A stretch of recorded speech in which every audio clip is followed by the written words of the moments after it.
Since his appointment in May of 2017, Special Counsel Robert Mueller racked up a lengthy record of court wins, but none of them answered some of the central questions the public had about his investigation.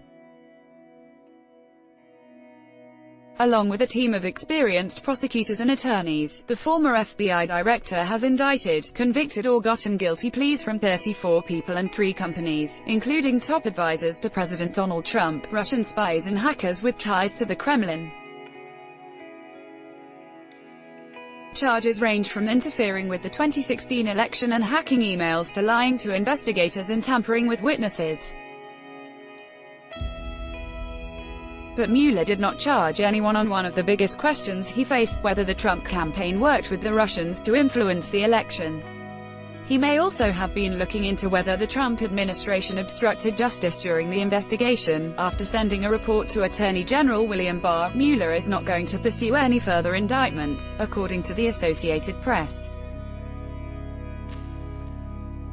However, he has already referred several cases to career prosecutors in the Justice Department, and may have made other referrals that have not become public yet, though they would not focus on the central parts of his investigation.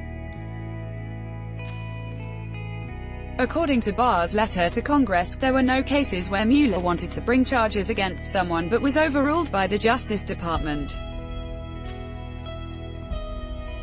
At least one person was unlikely to face charges from Mueller from the start: President Donald Trump.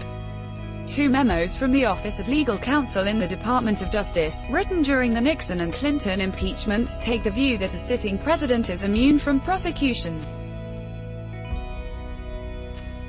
Some argue the memos are wrong about the underlying constitutional issue, but Mueller is unlikely to break with tradition. Here's an overview of all the indictments, guilty pleas and convictions resulting from Mueller's investigation. The key players: Russian troll farm, charged with distributing Russian propaganda. Mueller's most sweeping charges are unlikely to lead to any convictions. In 2018, he charged the Internet Research Agency, a Russian troll farm, with meddling in the 2016 election. In an unusually detailed 37-page indictment, he spelled out how the Russians allegedly tricked Americans into following fake social media accounts filled with pro-Trump and anti-Clinton propaganda. The indictment also named 2 shell companies and 13 Russian nationals, including Yevgeny Prigozhin, who has been nicknamed Putin's chef, for his ties to the Russian president. It's unlikely that any of the Russians will ever face a trial in the United States, but the charges make it harder for them to travel overseas. Russian spies, charged with stealing Democratic emails. Mueller's second big set of charges was of 12 Russian military intelligence officers.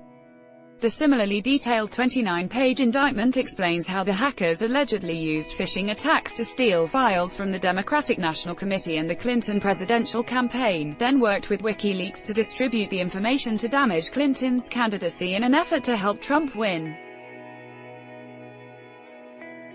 It also explains how cryptocurrency was allegedly used to pay for the effort, as well as other attempts to penetrate state elections websites.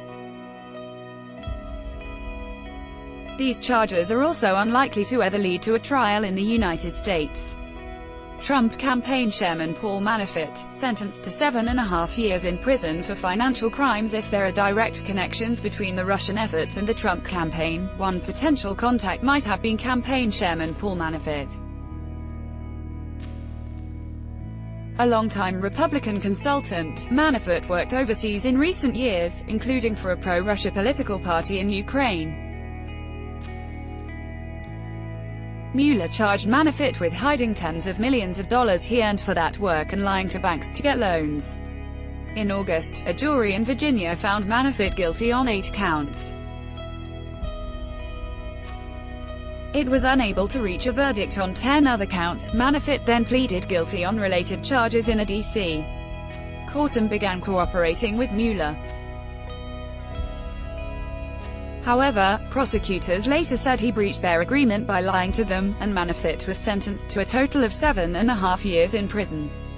Konstantin Kilimnik, charged with obstruction of justice on the other side. A possible point of contact might be Konstantin Kilimnik, who the FBI believes has ties to Russian intelligence.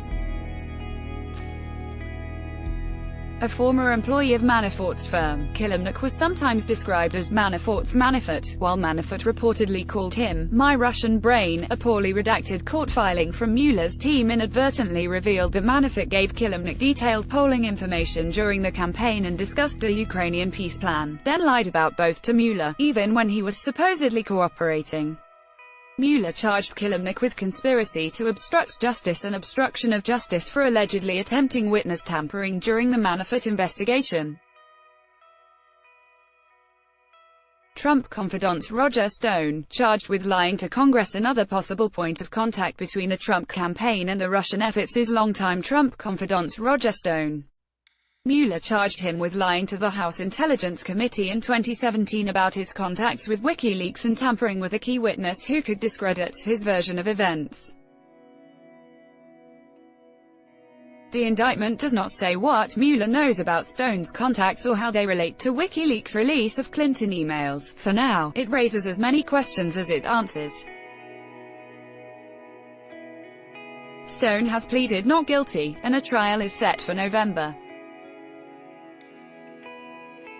The cooperator's former National Security Advisor Michael Flynn pleaded guilty to lying to investigators as a foreign policy advisor on the Trump campaign, a member of the presidential transition and the first National Security Advisor in the Trump administration. Michael Flynn had valuable insight into key moments in the investigation. In 2017 he pleaded guilty to lying to the FBI about conversations with then-Russian Ambassador Sergei Kislyak and agreed to cooperate with the investigation. A year later, he asked a federal judge to delay his sentencing so that he could have more of an opportunity to assist the probes. Mueller's team asked for him to receive little to no jail time, a sign that they viewed his cooperation as helpful. Former Trump campaign aide Rick Gates pleaded guilty to lying to investigators. Another valuable source of information for Mueller was Rick Gates, Manafort's longtime business partner, a top aide on the Trump campaign and deputy chairman of the Presidential Inauguration Committee. Facing up to 6 years in prison, Gates pleaded guilty in 2018 to lying to investigators and conspiring to commit other offenses. He agreed to cooperate with Mueller's investigation. Earlier this month, prosecutors asked for the 5th time that his sentencing be delayed, citing his continued cooperation in several ongoing investigations. Former Trump personal lawyer Michael Cohen pleaded guilty to tax and bank charges, campaign finance violations and lying to Congress. As Donald Trump's longtime personal lawyer, Michael Cohen had insight into Trump's business and political efforts, including paying porn star Stormy Daniels to keep quiet about an alleged affair with Trump.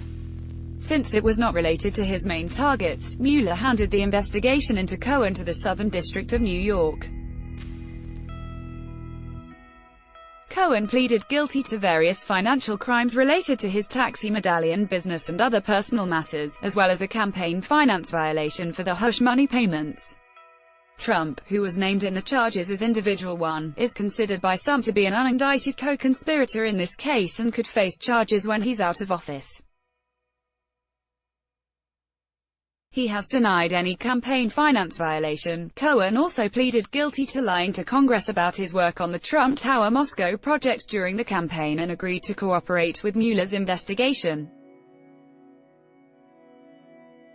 Former Trump campaign advisor George Papadopoulos served 12 days in prison for lying to investigators. Although he was a minor figure in the Trump campaign, George Papadopoulos played a key role in launching the FBI investigation into ties between the Trump campaign and Russia that predated Mueller's appointment. After he told an Australian diplomat in a bar that the Russians might have damaging information on Clinton, the diplomat passed the information to the FBI. When prosecutors first approached him in January of 2017, Papadopoulos repeatedly lied about his contacts with Russian agents. He pleaded guilty to lying to investigators and was sentenced to 14 days in prison, a year of probation and a $9,500 fine. He was released from a minimum security facility after 12 days with credit for time spent in jail after being indicted. The minor figure's Alex van der Svaan served 30 days in prison for lying to investigators. Dutch attorney Alex van der Svaan pleaded guilty to lying to the FBI about contacts with Rick Gates and an unnamed person in Ukraine. He served 30 days in jail and was deported from the United States. Richard Pinedo, sentenced to 6 months in prison for identity theft. A California man who ran a website selling dummy bank accounts to eBay and Facebook, Richard Pinedo pleaded guilty to identity theft as part of the investigation into Russian hackers. He was sentenced to 6 months in prison and 6 months of home detention. Sam Patton pleaded guilty to failing to register as a foreign lobbyist after investigating Republican lobbyist Sam Patton. Mueller's team handed the case to career prosecutors in the U.S. Attorney's Office in D.C. There, he pleaded guilty to failing to register as a lobbyist for Ukrainian clients while working with Kilimnik, helping a client get around restrictions on foreign donations in order to get tickets to Trump's inauguration, and misleading congressional investigators. Bijan Kian and Skim Alptekin, charged with conspiring to violate lobbying laws. Mueller's team referred Bijan Kian and Skim Alptekin, two former associates of Flynn, Trump's national security advisor, to federal prosecutors in Virginia, who charged them with conspiracy to violate federal lobbying rules for their work on behalf of a Turkish campaign to expel a rival of President Recep Tayyip Erdogan. Alptekin was also charged with lying to investigators.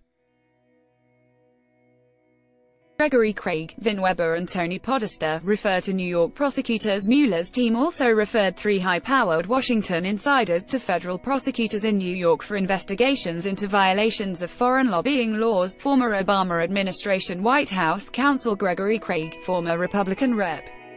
Vin Weber of Minnesota, and Tony Podesta, brother of Clinton's 2016 campaign manager. They have not been charged with any crimes. Contact us at editors@time.com.